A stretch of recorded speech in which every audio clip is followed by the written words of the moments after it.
off. Yep. Game ketiga, game penentuan.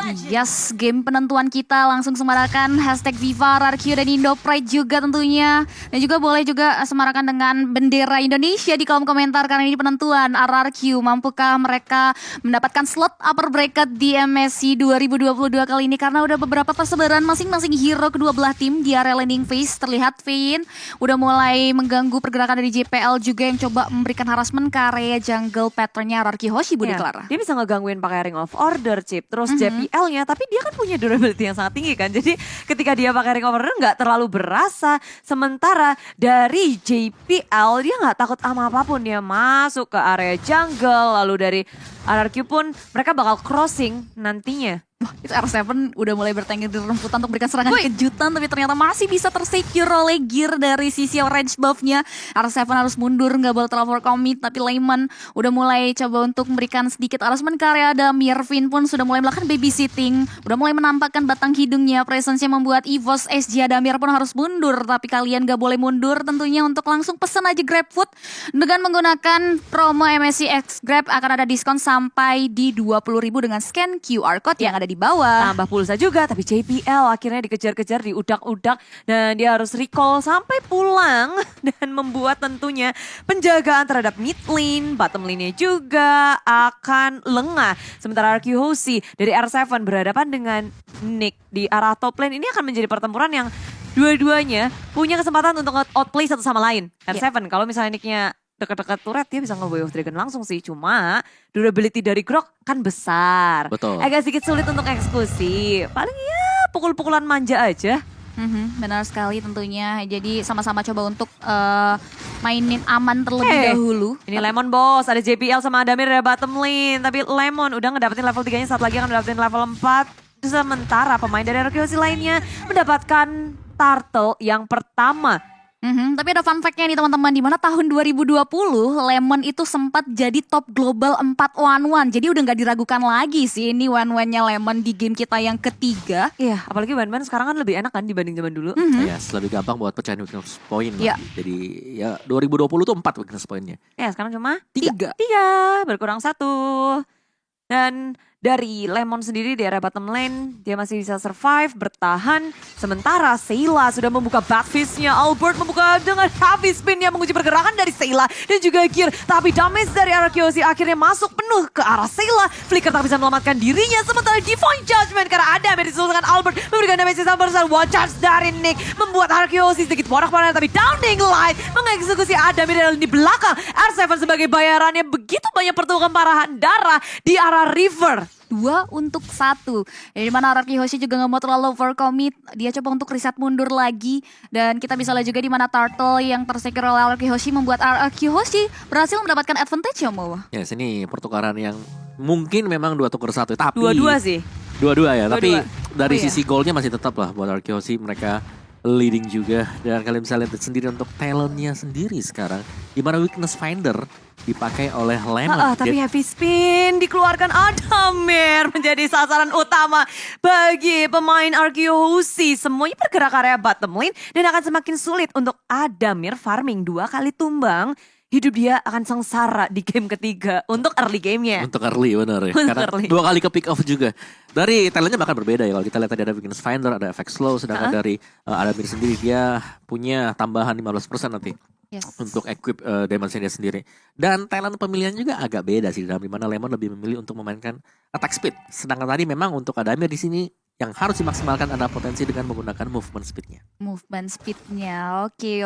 Turtle yang kedua udah mulai hadir di Land of Dawn. Sudah disambut dengan hangat oleh kedua belah tim. Mereka sudah mulai melakukan encounter di area objektif tersebut. Di mana EVOS dari SG udah mulai coba untuk menarik Turtle ke daerah teritorial yang dia miliki. Udah ada 1 buah efek surprise yang diberikan oleh seorang Vayne membuat EVOS SG langsung reset dari segi Turtle-nya. Ada efek immobilize juga dari Mystic Field yang dikeluarkan oleh seorang Clay. Membuat EVOS SG masih belum mau terlalu overcommit juga, tapi Turtle justru udah mulai dipoking oleh kawan-kawan dari RRQ Hoshi, dan bahkan efek immobilize yang dikeluarkan oleh Force SG pun membuat mereka tidak berhasil untuk merenggut karena satu objektif Turtle. Dan bahkan kita bisa lihat juga di RRQ Hoshi sudah mulai kembali maju ke depan, damage-nya udah mulai memasuki ke tubuh dari Force SG, tapi masih bisa ditahan, dan justru R7 harus tumbang. Finn masih bisa selamat dari cengkraman maut EVOS SG, tapi Lemon terlihat memanfaatkan keadaan untuk langsung melakukan plating terhadap turret yang ada di area bawah, Budi Clara. Wow. Kebayang tuh jadi perfect setup dari tim RRQ, tapi rupanya tidak. Respon yang sangat cepat dari EVOS SG dengan flicker yang mereka miliki berhasil untuk kabur ke area belakang Albert. Satu heavy spin yang dikeluarin itu kunci banyak banget. Karena bertepat berada di tengah-tengah, banyak banget tembok yang bisa untuk dimaksimalkan. Tapi sayangnya damage-nya belum cukup. Yes, dan itulah pastinya ketika Akai menjadi jungler ini masih harus berharap juga dari rekan-rekannya bisa melakukan follow up damage. Sehingga gak sia-sia ketika sedang melakukan heavy spin. Oh, tapi sekarang kayaknya dia mau gabung langsung ke area bottom lane buat ngedapetin satu turret di arah bottom lane dan berhasil tanpa bisa di-defense. Sementara EVOS SG mencari potensi pick off dengan adanya gear chain udah dikeluarin kali ini. Downing Light juga sudah di-pop up, heavy spin menguji pergerakan dari tim EVOS, tapi RRQ kehilangan Finn terlebih dahulu. Di area samping sana, RRQ gagal untuk mendapatkan pick off yang mereka buka. Finn harus tumbang, tapi kompensasi dengan sangat konstan. R7 berhasil memanfaatkan kekosongan. Nick terlihat terlambat untuk melakukan defense karena R7 fokus untuk langsung menumbangkan struktur bangunan top lane tangan dari EVOS SG. Cuan berhasil diamankan oleh RRQ Hoshi, tapi EVOS SG tidak mau tinggal diam, di mana dia udah mulai memanage wave minion, tapi Albert juga nggak mau memberikan space untuk EVOS SG bisa menumbangkan satu objektif turret yang ia miliki. Iya. Mereka udah kehilangan dua tanpa mereka sadari gitu. Kayak mereka sibuk untuk berkutat dalam peperangan. Sampai gak ada yang bisa untuk ke-defense. Kehilangan turret itu bayarannya lebih mahal dibandingkan kehilangan hero. Betul. Gak bisa itu turret tiba-tiba didoain muncul lagi. Emang Popol Kupa. Bisa respawn ya. Dan ya, ini memang objective play yang lagi dimainkan oleh RRQ Hoshi. Mereka dapetin atasnya. Wah, udah bahkan Divine Judgment-nya pun make a play di mana satu hero berhasil ditarik tapi masih belum bisa dimanfaatkan. Namun Dwarf Dragon setelah dibuka begitu saja langsung Albert pun langsung menjepit karya satu hero, tapi masih belum ada follow damage yang signifikan membuat RRQ Hoshi masih belum bisa menumbangkan korban jiwa dari EVOS SG di peperangan yang terjadi di menit kita yang ke-7, Bude Clara. Yes, itu perfect setup dari RRQ Hoshi. Heavy spin segala macam dikeluarkan, tapi lagi dan lagi belum bisa untuk menutup, nggak bisa eksekusi dengan setup yang ada. Tapi menurutku itu eksekusi nggak perlu di setup juga, nggak perlu di clearing juga nggak apa-apa, karena di RRQ sih mereka berfokus kepada hal lain, nge-push laningnya. Sementara dari EVOS mereka mencoba untuk melawan pergerakan, bergerak ke area top lane, tapi R7 yang menjadi sasaran mereka. Belum connect, tapi ada chain yang masuk ke dalam diri R7. Dominant Blast di setup, mengunci pergerakan dari R7.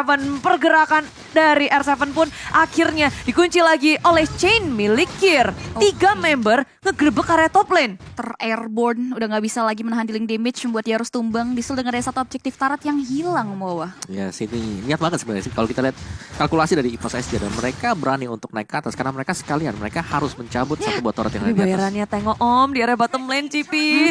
RQ Hoshi ngedapetin satu turret tambahan lagi. Tier yang kedua berhasil dirontokin. Yes. Dan juga ada Corrosion Sight bersama dengan Demon Hunter Sword untuk Lemon. Sedangkan tandeman dia pasti ada Adamir yang baru saja dia punya BOD sih, masih belum ada lagi Hunter Strike-nya. Mungkin sedang menuju ke sana, jadi biar ada penetration, dan itu dia. Dan Hunter Strike yang sudah diamankan oleh Adamir, damage-nya bakal jauh lebih sakit lagi. Sekarang dari sisi gold-nya nggak jauh beda. Divine Judgment-nya, surprise attack yang diberikan oleh RRQ Hoshi bisa langsung menumbangkan karya seorang Sayla di area mid lane, dan masih mau lebih. Finn tergenci dengan ada satu power charge, langsung di follow dengan Power of Nature juga membuat Finn pun langsung tumbang di tangan anak-anak EVOS SG. Flicker udah digunakan untuk nge-setup ke arah Sayla. Sementara itu kayak dia mau buka map pun bahayanya gede banget. Dia begitu tipis tapi maju ke area depan. Gear udah kabur, Downing Light dikeluarkan, Lemon mengejar. Weakness point-nya belum pecah. Satu lagi tanpa weakness point pun dari R7 menutup Gear di area jungle. Sudah disambut di arah kiri, kanan, gak ada tempat lagi untuk kabur dari Gear. Benar sekali, dan bahkan Turtle sudah berubah menjadi Lord. Lord pun tanpa buang-buang waktu RRQ Hoshi langsung poking. Gak adanya observasi terhadap objektif Lord tersebut buat EVOS SG harus kehilangan potensi steal terhadap Lord yang ada di area Land of Down. Yap, Downing Light dikeluarin, dan ketika Lord sudah di tangan RRQ Hoshi, mereka tinggal mengontrol saja ketiga lane-nya dari tim EVOS.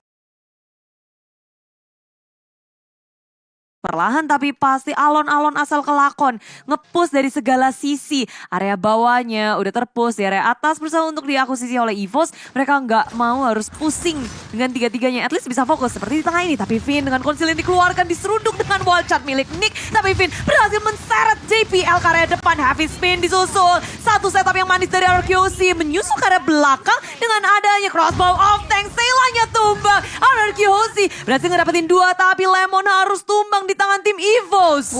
Distraksi yang diberikan seorang Finn pun membuahkan hasil yang manis walaupun Lemon harus tewas di tangan EVOS SG nih Om Awa. Ya, sini masih pertukaran yang cukup berimbang tapi pastinya dengan keunggulan objektif yang diamankan oleh Arky Hoshi. Tapi kita kembali lagi ke mode reset sebenarnya ya. Dimana Arky Hoshi meskipun mereka agak sedikit memenangkan duelnya, mereka nggak bisa lagi untuk meneruskan fight-nya karena ya mereka harus kehilangan damage mereka. Itu si Lemon tadi. Ya, apalagi yang kekunci tadi juga JPL-nya kan, Iya. bukan core-nya, bukan Yes. damage dealer-nya. Karena Adamir sama Gear positioning-nya nggak bisa untuk ditangkap oleh tim RRQ. Betul. Menjaga karena lini belakang banget dan untungnya itu juga ada crossbow attack untuk mengunci Sayla. Selanjutnya ini tinggal gimana RRQ sih nggak lepas untuk memberikan pressure dengan adanya Finn Kaja. Dia bisa nge-setup. Flicker juga udah on. Bisa banget nih cari satu lini belakang dari EVOS SG. Benar sekali, dan ini yang harus dibentuk tentunya momentum yang akan terjadi dari Finn sendiri menggunakan Divine Judgment-nya. Di sini kita bisa lihat juga di mana Finn pun sudah mulai menelusuri rumputan yang ada di area depan. Begitupun juga dengan Gear yang coba untuk meng-clearing wave minion namun disambut hangat dengan daya damage yang diberikan oleh Albert. Tapi masih belum mau di follow up lebih jauh lagi di mana EVOS SG masih mundur. Begitupun juga dengan Araki Hoshi prefer untuk melakukan clearing aja terhadap wave minion yang terada di area line of down. EVOS SG masih coba untuk menyeimbangkan pergerakan permainan Araki Hoshi di game kita yang ketiga kali ini. Karena terlihat objektif Turtle berhasil mereka amban dengan sangat-sangat free. Dan bahkan EVOS SG nggak diberikan kesempatan untuk bisa mengamankan beberapa objektif yang ada di area line of down. Khususnya Turret juga bisa Ya, dibilang. Sebenarnya menit ke-11 atau 12 ini udah bisa kita lihat keunggulan dari RRQ Hoshi. Mereka lebih dari net worth, dari segi turret, dan juga dari segi level. Kita lihat Albert udah dapetin level 15. Yes, dan juga Clay masih tetap dengan damage terbesar ya. Pemberi damage terbesar datang dari Arky Hoshi. Tapi sudah ada beberapa item yang cukup menyebalkan sebenarnya kalau kita bermain sebagai Kaja. Ada Immortal yang sudah dipegang oleh Gear. Tadi juga ada satu lagi, siapa ya tadi? Ada 2 pokoknya yang sudah punya Immortal dari EVOS SG. Dan ini bakal merepotkan sebenarnya. Karena kita tahu bagaimana Divine Judgment adalah skill yang lama banget gitu loh untuk bisa dipergunakan kembali. Dan Kecuali harus sudah punya maksimal fleeting ya. time, betul.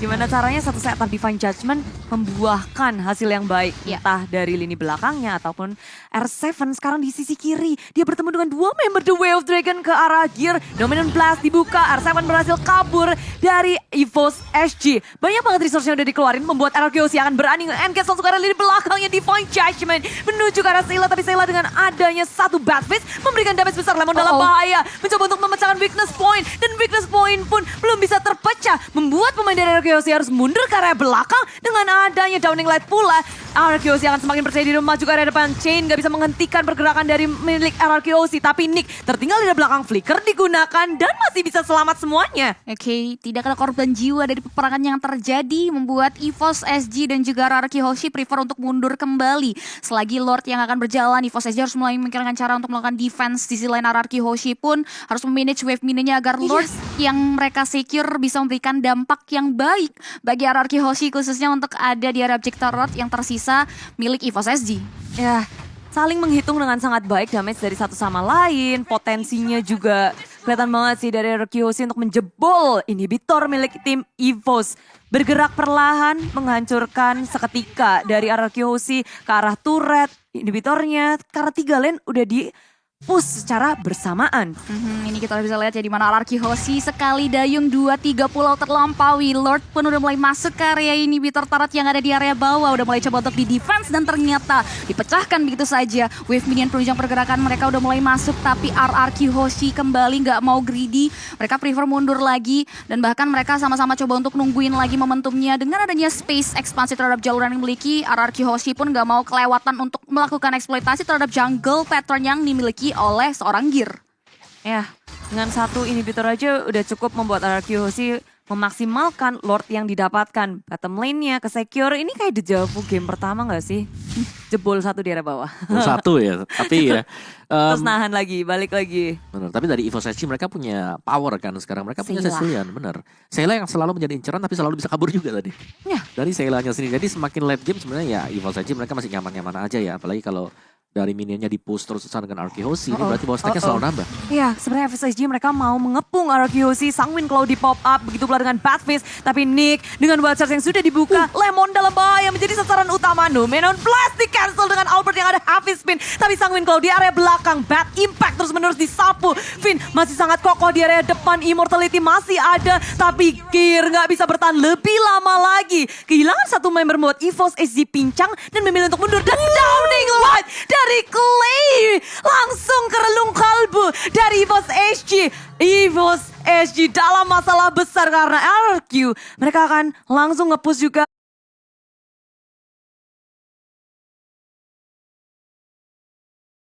Clay langsung ke relung kalbu dari EVOS SG. EVOS SG dalam masalah besar karena RQ. Mereka akan langsung nge-push juga, mengontrol landingnya lagi dan mengakuisisi Lord dengan mudah. Wah itu on point banget dong nih like-nya. Wah. Ya, situ hilang 2 juga sih dari EVOS SG, di mana mereka harus kehilangan gear. Ya, memang gear di sini kan ya, retribution ya. Iya. Ini otomatis akan menjadi Lord Mahal. auto ya buat Arkehosi. Free lagi sih. Ya, ini free Lord banget. Free Lord banget untuk RRQ Hoshi dan EVOS SG. Mampukah mereka untuk langsung bisa mempertahankan high grounds yang mereka miliki? Mengingat ini Lord di menit 16. Lord ter-evolve yang akan masuk ke area base turret mereka. Mereka harus sebisa mungkin mempersiapkan high ground defense terhadap base turretnya. Di sisi lain kita bisa lihat juga di mana dari Albertnya pun coba untuk buying time terlebih dahulu. Memanage wave minion yang nantinya akan masuk ke area base turret dari EVOS SG. Mereka nggak mau membuang-buang waktu tentunya. Di area bottom lane pun R7 sudah mulai clearing wave minion yang ia miliki, begitupun juga dengan Albert yang di area top lane, karena memang satu objektif turret lagi dari EVOS SG masih cukup bisa berdiri dengan kokoh di area sana, Budi Clara. Yes, tapi maju ke area depan, Albert membuka dan memicu peperangan kayaknya karena EVOS SG mereka berada dalam defense mode dengan adanya satu Downing Light menyapu bersih EVOS SG. Damage yang sangat besar sama dengan Hafiz Spin mengunci 2 member dari EVOS SG, RRQ Hosti. Mereka akan mengeksekusi langsung menuju ke di belakang. Gear dalam bahaya, begitu pula dengan JPL yang harus tumbang 3 lawan 5. Arkehosi masih sangat kokoh di area belakang sana. The Way of Dragon mengunci Seila, tapi Seila masih bisa bertahan. Sementara base dari EVOS SG akan menjadi sasaran bagi Arkehosi, dan inilah dia kemenangan untuk Arkehosi dan menetapkan diri di upper bracket. What play game RRQ Hoshi tentunya ya, finally berhasil memenangkan pertandingannya dan bahkan terlihat sangat konsisten untuk memegang kendali pertandingan yang ada.